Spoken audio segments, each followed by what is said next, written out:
Welcome back, everyone. Today I'm going to be talking a bit more about addiction. This experience whereby we feel as though we are possessed by our desires, the sort of the lower natures within man, and we find ourselves stuck in these patterns that feel almost inescapable, even though we know perhaps on an intellectual level that what we are doing is self-destructive and harming ourselves. When we're in this sort of the real thrust of addiction, we truly feel possessed. We feel as though our autonomy has been overridden and we have no choice, or so we believe we have no choice, but to indulge further and spiral further. I speak about this topic a lot because, of course, it resonates a lot with you, my viewers here. And it's also a thing, an experience that I'm deeply acquainted with. I know the contours of addiction. I've, grappled with it all my life, really. Beginning from childhood with this sort of escapism that I'd do with sort of video games and whatnot, and TV shows, and later until my sort of, teenage years and adulthood with, drugs and substances.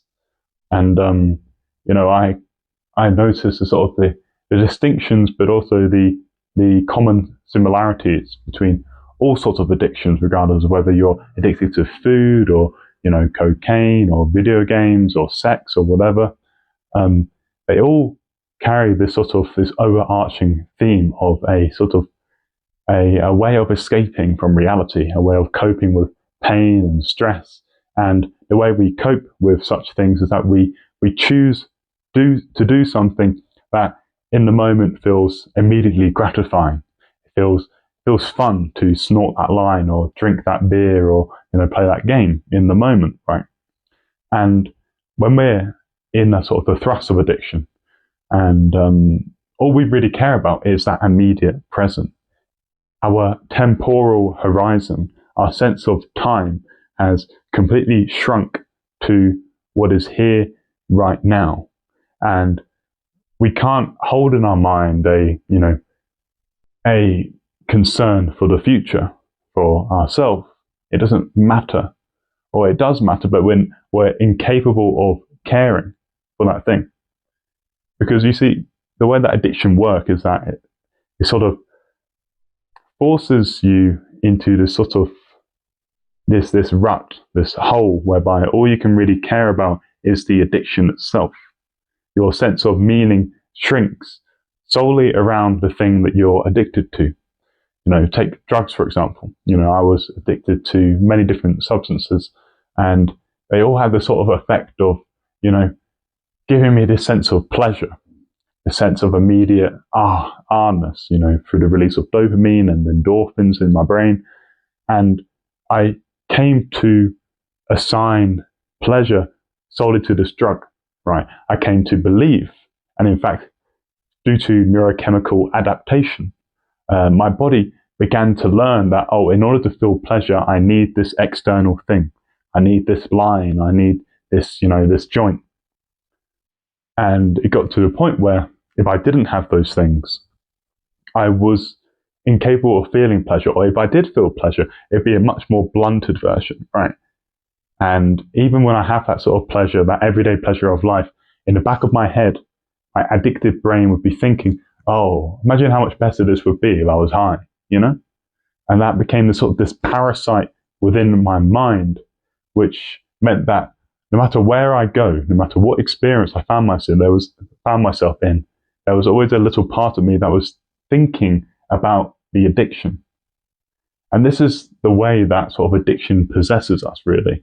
It sort of creates this fragment of our consciousness, this stain, this sort of grease that we can't really scrub off. It's very difficult to scrub off, and it's forever sort of itching away at us. And the only way that we can, itch it, is by indulging in the addiction. It's by giving in to those sort of cravings, those sort of subtle desires, right? But the moment we give in, it sort of turns on us, and the grease on the pan of our consciousness, it gets deeper and thicker, and we just scrub even more and even more.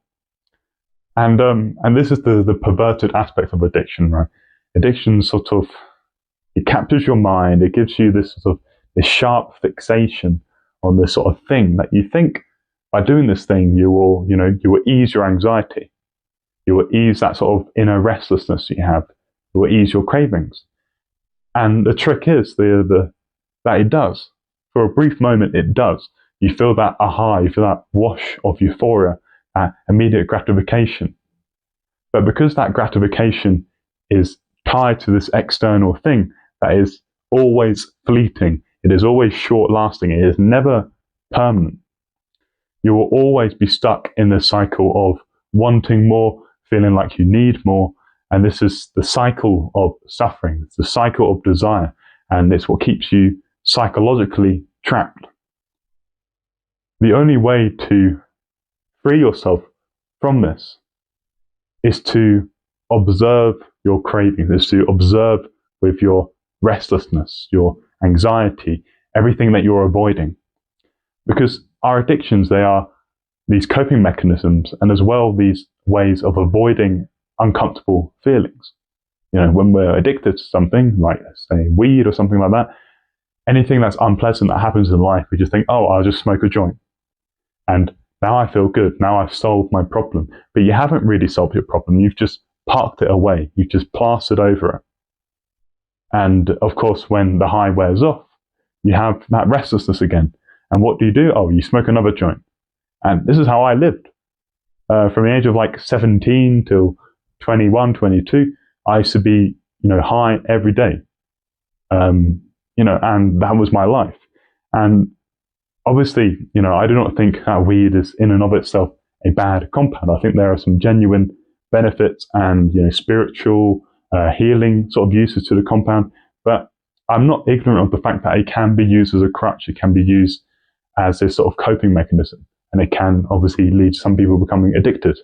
Now, my weed addiction spiraled into sort of other addictions to more sort of severe, more debilitating compounds, which I've spoken about many times on my channel. But that sort of progression occurred when even the weed wasn't allowing me to avoid my problems. Even the weed wasn't working. So I just went on to stronger stuff. And obviously that sort of dug the hole even deeper, and it gave me an even greater hole to sort of climb out of. And fortunately, I did climb out of that hole, and from climbing out of that hole and overcoming my addictions, it's given me, this hard-earned wisdom and this deep awareness and acquaintance with my own inner psychology, with the various, thought forms that occur to me, the way my cravings work, the way I have these sort of intuitive, instinctive ways of avoiding pain and stuff. And this whole experience has obviously allowed me to understand, like, there are better and worse ways of, dealing with discomfort. Discomfort is going to occur in life, in this sort of, physical life we all have. And we can either, turn away from discomfort, we can try and plaster over it with drugs or addictions, or we can look at it and see, what is this discomfort revealing to me? If we see our discomfort as a signal for inquiry, as a sort of portal for deeper introspection, then we can turn that discomfort into wisdom. But if we look at that discomfort and we turn ourselves away from it, if we try and avoid it, if we try and distract ourselves from it, then the lesson that we learn from discomfort is ignorance. We will spiral into more Maya, into more illusion, delusions, all this sort of hypnotic distraction nonsense. And that's going to keep you trapped. It's going to keep you stagnant. That is obvious. And so what I would leave as a parting comment to you, the viewer, if you are dealing with some kind of addictive habit or pattern, ask yourself, what is this addiction doing for me? Why does it make me feel better? What situations make me most susceptible for indulging? Ask yourself these questions, and you will, begin to learn some more about yourself. And it's in that learning, that you can overcome these patterns. You first need to know how to recognize the patterns, recognize the root of it. What situations usually precede me relapsing or indulging. When you look at that, you can sort of understand, why you do what you do. If you remain unconscious, the addiction will just continue to fester and ferment. You have to bring consciousness to it. And when you bring that light of awareness, you begin that process of transformation and change, which is the reason we're all here, And I think I'll leave that at that. It's been interesting and insightful. Enjoy the rest of your day, everyone, and goodbye.